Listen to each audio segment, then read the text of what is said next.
Salah satu bioskop yang berada di lokasi OP Mall Jakabaring Banyuasin ini menjadi satu-satunya bioskop yang buka di Mall Sumatera Selatan.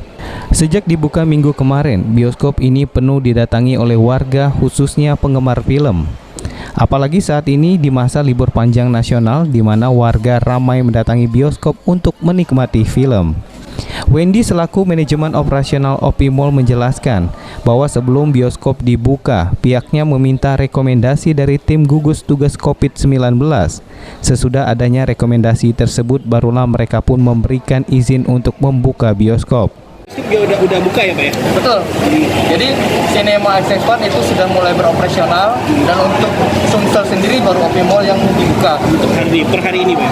Per Sabtu kemarin. Jadi per Sabtu kemarin sudah buka. Jadi kami juga sebelum mereka preparation buka memastikan mekanisme seperti apa, terus juga standar protokol kesehatan mereka seperti apa, baru kami juga mengizinkan. Dan dengan kata lain juga kami harus meminta surat pengantar dari pemerintahan dan juga gugus tugas pemerintahan yang berlaku sudah diizinkan untuk operasi. Pembukaan bioskop di mall ini sendiri dibatasi jumlah pengunjungnya guna menghindari penyebaran virus COVID-19 saat menonton bioskop. Firman Hidayat, PAL TV.